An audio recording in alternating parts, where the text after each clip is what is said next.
देखिए इस क्वेश्चन में क्या करना है हमको, isometric view of a pentagonal pyramid of base side 30 mm and axis 60 mm, मतलब उसका बेस साइड है वो 30 mm है उसकी लेंथ, और जो उसकी हाइट है वो 60 mm है, resting on its base on the H P and face parallel and nearer to the V P. तो देखिए हमको ये समझ में आया कि इसमें हमको क्या बनाना है, पेंटागोनल पिरामिड बनाना है जिसकी कि बेस साइड 30 mm और एक्सेस 60 mm। तो देखिए चार तरह के पेंटागन आप बना सकते हो। पहला कौन सा बना सकते हो, पहला ये वाला बना सकते हो। दूसरा कौन सा बना सकते हो, दूसरा ये वाला बनाया जा सकता है, ठीक है। तीसरा कौन सा बन सकता है, ये दूसरा हो गया। तीसरा कौन सा बन सकता है, तीसरा ये बन सकता है। और चौथा कौन सा बन सकता है, चौथा ये बन सकता है, ठीक। अब हमको ये मालूम है पहली चीज़ तो कि ये वर्टिकल प्लेन होता है, ये हॉरिजॉन्टल प्लेन होता है। तो कहाँ बनना है बेस, बेस ये वाला जो बनना है ये कहाँ बनना है, यहाँ पर बनना है, ठीक है, यहाँ पर बनना है, ठीक है। अब देखिए बनेगा कौन सा, तो उसने हमको बोला है 30 और 60 का है, resting on base on H P and face parallel to the and nearer to the V P. देखिए इसमें जो फेस है, अगर हम ये यहाँ बना देते हैं, मान लीजिए ये वाला बना देते हैं, पहला वाला बना देते हैं यहाँ पे, तो इसका फेस हम यहाँ बनाएंगे। तो इसका फेस कैसा है, पैरेलल नहीं है, perpendicular to the V P है। तो ऐसे पहला वाला भी हट गया, दूसरा वाला भी हट गया। तीसरा वाला देखिए, तीसरे वाले का जो फेस है वो parallel to the V P तो है, लेकिन वो near to the V P नहीं है, दूर है।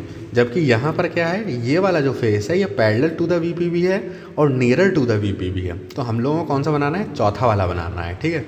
अब करना कैसे, आइए देख लेते हैं इसको पूरा एक बार जल्दी से। पहले तो करेंगे क्या, हम सबसे पहले तो इसको बनाएंगे, true shape of the base बनाएंगे, ठीक।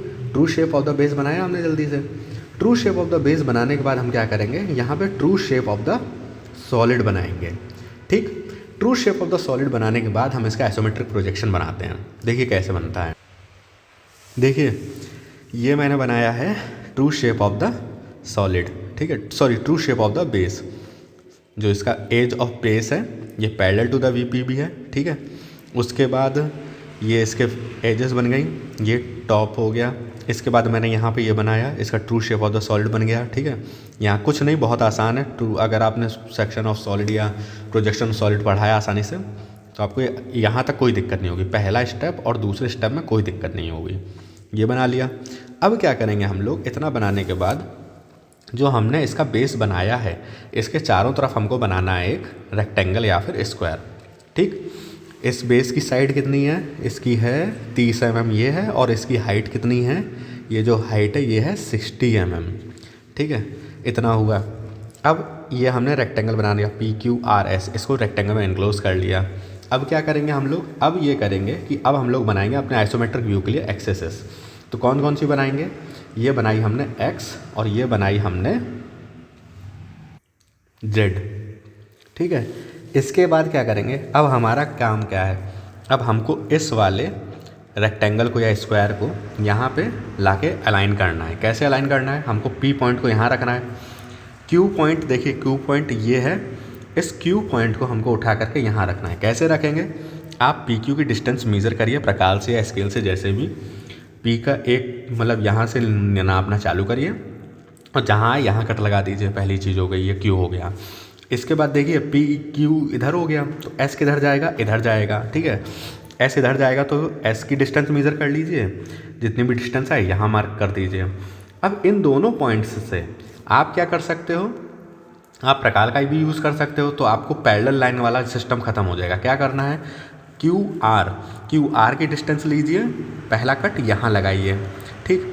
SR की डिस्टेंस लीजिए, दूसरा कट यहाँ लगाइए। तो जो दोनों कट जहाँ एक दूसरे को कट करेंगे, ठीक है, दोनों आर्क जहाँ एक दूसरे को कट करेंगे, वहाँ आपको कौन सा पॉइंट मिल जाएगा, R। नहीं तो आप क्या कर सकते हो, आप QR की डिस्टेंस नाप लो। QR की डिस्टेंस आपने नाप ली, और यहाँ से ये वाली जो लाइन है, ये वाली लाइन और ये वाली लाइन दोनों आपस में एक दूसरे के पैरेलल रहेंगे। और ऐसे ही SR वाली लाइन और PQ वाली लाइन दोनों एक दूसरे से पैरेलल रहेंगी, ठीक है। ये किया।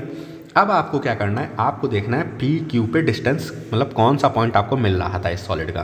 देखिए B मिल रहा था, क्या करोगे आप, PB की डिस्टेंस प्रकार से या स्केल से जिससे भी आप मेज़र करो, यहाँ पे लेके आओगे PB।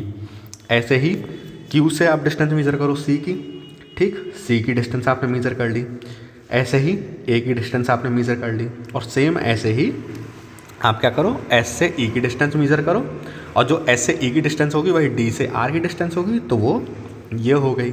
इस तरह से आप ए बी सी डी को इसमें मार्क कर दोगे। तो आइए देखते हैं कैसे होगा।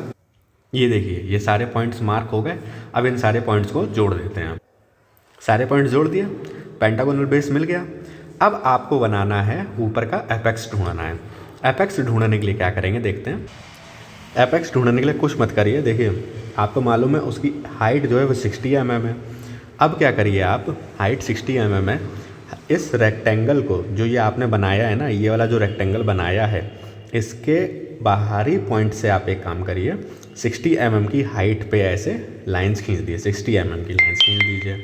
ठीक, देखिए अब ये क्या किया है मैंने, ये 60 mm की वर्टिकल लाइंस मैंने खींच दी। अब क्या करना है आपको, ये सारी की सारी लाइन पैरेलल है, वर्टिकल है, ठीक है। अब क्या करना है, ये जो रेक्टेंगल आपने बनाया था इसी रेक्टेंगल को ऊपर शिफ्ट कर दीजिए। आइए देखते हैं कैसे हो। ये हो गया, ये हो गया, ये रेक्टेंगल बन गया आपका। अब इसमें कुछ नेमिंग कर देते हैं, जैसे पी का है यहाँ था तो इसको पी डैश कर देंगे, इसको क्यू डैश कर देंगे, थोड़ा हम ही को सहूलियत रहेगी इसके लिए, है ना। तो इसको नेमिंग कर देते हैं। ये हो गई नेमिंग। अब क्या करिए, अब आपको ढूंढनी है एक्सेस कहाँ पे थी इसकी, ये मेन पॉइंट कहाँ पर है, ठीक है। इसके लिए क्या करिए आप, इसके लिए कुछ मत करिए। देखिए ये वाली लाइन जो दिख रही है हम लोगों को, ये वाली लाइन जो हम लोगों को दिख रही है, ये एक तो पैरेलल दिख रही है इस लाइन के, एक तो ये लाइन ले सकते हैं। तो क्या करिए, ये वाली जो लाइन है पी बी पॉइंट है, ये पी बी पॉइंट को खोजिए। पी बी पॉइंट यहाँ पर कहाँ पे है, सपोज़ करिए पी बी पॉइंट यहाँ पर आया, ठीक। फिर इसके बाद देखिए ये पी बी पॉइंट ये मिल गया हम लोगों को, ठीक। तो ये डिस्टेंस हम लोगों को ये पता चल गई। अब खोजिए ये वाली डिस्टेंस कितनी है, ये वाली डिस्टेंस है ना, जितना डिस्टेंस ये यहाँ से इस परपेंडिकुलर यहाँ से डालिए ऐसे, और ये कोई सपोज़ करिए ए डैश पॉइंट है, इस वाले पॉइंट की डिस्टेंस अगर हम खोज लेंगे तो हम लोगों को ये पॉइंट मिल जाएगा। कैसे, आइए देखते हैं।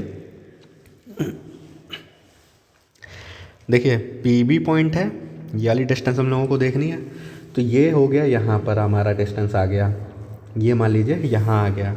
अब हमको क्या चाहिए, हमको इधर वाले उस पे चाहिए। तो देखिए इधर वाले उस पे कितना आएगा, इधर वाले उस पे हम एक ऐसे एक लाइन खींच देते हैं, तो ये हो गया, सपोज़ करिए ए डैश हो गया। अब पी ए डैश की डिस्टेंस कितनी हो गई, सपोज़ करिए ये हो गई।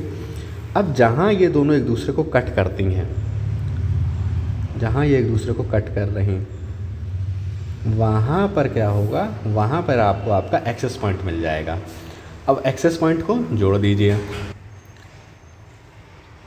ये एक्सेस पॉइंट सारे जोड़ देते हैं हम।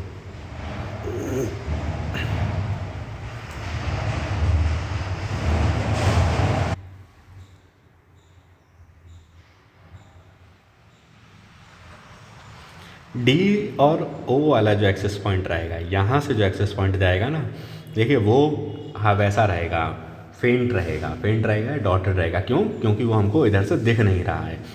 बाकी अगर जैसे यहाँ से दिख रहा होता, जैसे अगर ये पॉइंट पीछे चला गया है, अगर ये दिख रहा होता तो मैं बना देता, बट यहाँ बनाने की कोई ज़रूरत नहीं है हमको ख़ास उसकी, तो उसको ऐसे ही रहने देते हैं। बाकी हमारा प्रोजेक्शन आइसोमेट्रिक पेंटागोनल पिरामिड का इस तरह से क्वेश्चन कंप्लीट होता है, ठीक है। आई होप आप लोगों को समझ में आया होगा। नहीं समझ में आया तो प्लीज़ कमेंट करके बताइए और प्रैक्टिस करिए, प्रैक्टिस करेंगे तो आ जाएगा आप लोगों को समझ में ये।